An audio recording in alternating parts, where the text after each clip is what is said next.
Our story starts in Glasgow. Sam, a little child, is observing two lovers in the woods and taking notes in his diary.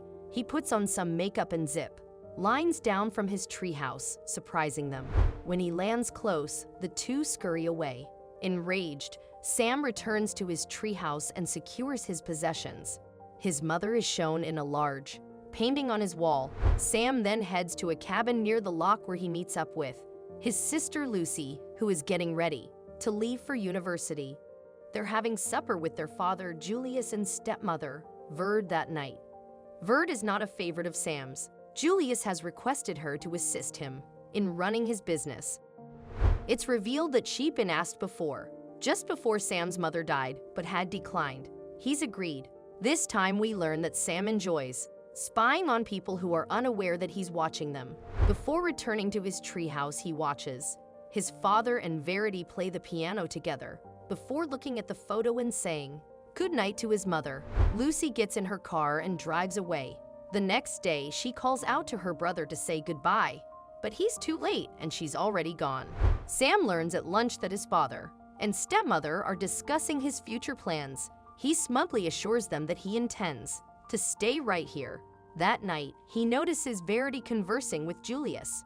She believes Sam despises her, but Julius tells her that he'll take care of the son. Julius later informed Sam that Verity has gone to see a friend. They go for a walk together and talk about Sam's mother's death. Julius' mother died and Sam wonders if she was having fun with Verity before she died. Julius informs him that it was determined during the autopsy that his mother had chemicals in her blood that caused her accident. He advises Sam that he needs to get on with his life. When Sam returns to the treehouse, he discovers that his mother's image has been vandalized. He returns to his room and places his chest in his closet. He gets a call from Lucy, who advises him to leave the estate. But he says that's exactly what Verd wants, and he goes on to say that Verity poisoned his mother. Verd visits the treehouse later that evening to speak with Sam.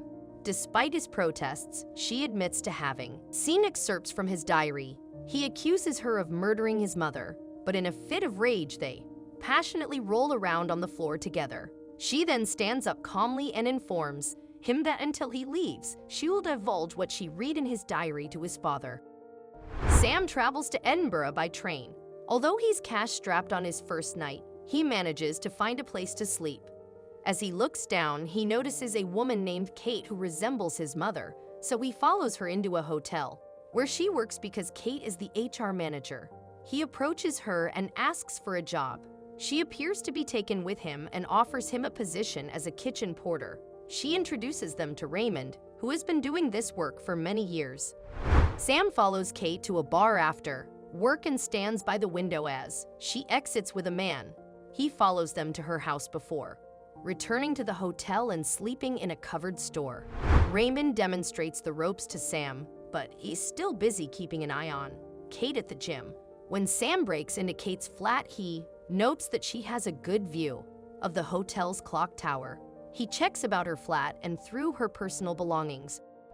When Kate returns home, Sam has to escape by climbing out the window. He continues to watch her from the outside until she falls asleep. Sam takes a break from work the next day and goes to the top of the clock tower where he can view Kate's apartment. Alice Dare spots him on his way down and chastises him for being there. When Kate visits Sam, he inquires about the possibility of his position becoming permanent. Howell makes himself at home on the clock tower where he keeps an eye on Kate. He notices her in a room with Alistair and climbs across the roof to get a better look. Alistair is married with children and he appears to be having an affair with Kate. Sam returns to the clock tower and examines the death certificate for his mother. He then goes to the police station and requested the murder of his mother be reported. He informs the cop that Verity almost confessed the crime to him, but the cops don't appear interested in looking into it. Alistair arrests Sam on the clock tower at the hotel and threatens to tell Kate that Sam has been spying on her. Despite Sam's admission that he's aware of the affair, Alistair fires him.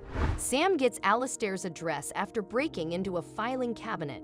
When Alistair returns home, he discovers Sam With his wife and child in his home, Sam goes back to work, but he's quickly summoned to visit Kate.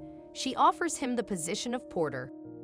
In front of the mansion, from the rooftops, Sam continues to observe people. Alistair notices them from the clock tower and goes to Kate's flat to have a good time with her. Alistair makes certain that Sam can watch everything they do while they're there. Sam's 18th birthday is the next day. Andy, Sam's boss, offers that they go out for his first legal drink, and Kate agrees to join them. Sam inquires of Kate at the bar, of her boyfriend's present. She laughs at the idea and claims he isn't seeing anyone. She inquires as to whether Sam is seeing anyone, and he informs her that the woman he loves has died. They get wasted together and she invites him to return to her place. Sam is really uneasy, but they eventually decide to sleep in the same bed. The day after that, Kate admits that last night was a mistake.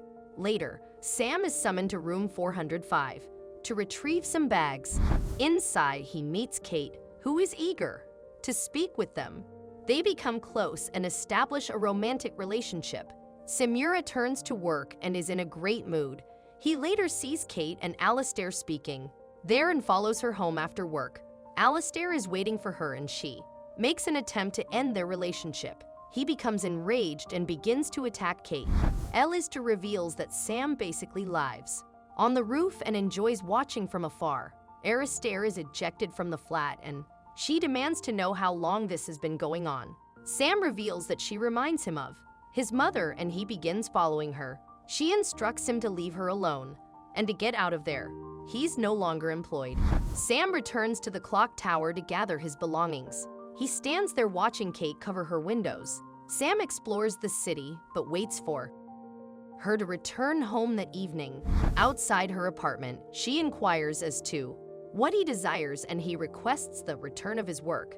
He tries to defend his actions by reminding her that he saved her from a man twice his size. She scuffs back. She invites him inside and he tells her that when his mother died, all he did was sit in his tree house and watch people. He kept a close eye on his stepmother since he didn't trust her. Kate inquires as to whether he was amused by watching his stepmother, but he responds that he never watches people for such reasons. She walks up to him and tells him that she too is a human being with feelings and flaws.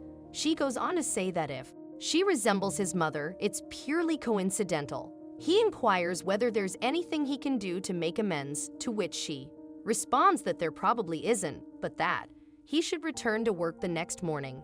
Nonetheless, she assures him that he can stay if he wants to. Before he can leave, he shows Kate a photograph of his mother and his mother's outfit.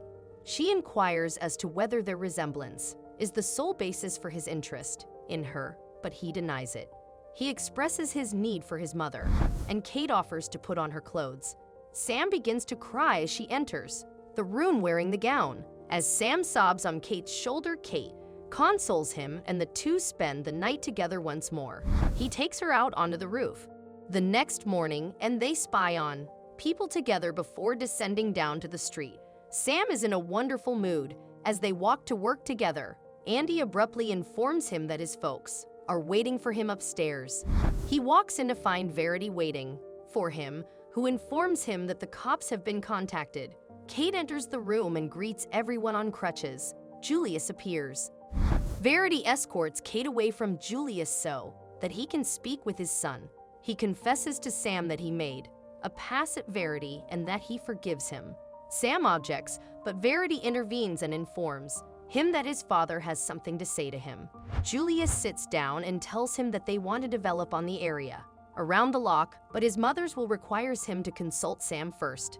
Sam accuses Verity of murdering his mother and informs his father that he's being duped.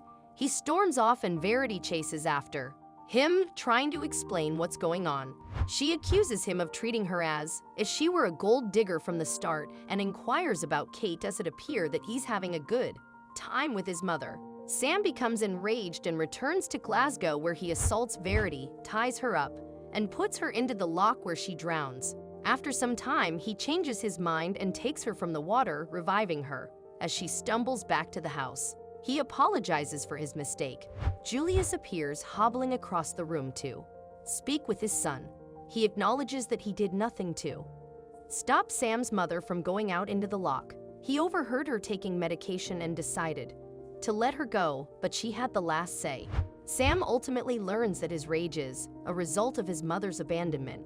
He gives his father a hug and the two begin to reconcile. Sam returns to Edinburgh and meets Kate some months later. She refuses to let him in because she's clearly with another man. She tries to reassure him by kissing him and assuring him that everything would be fine. He descends the stairwell and begins to smile as he travels through the streets, states looking forward to a bright future.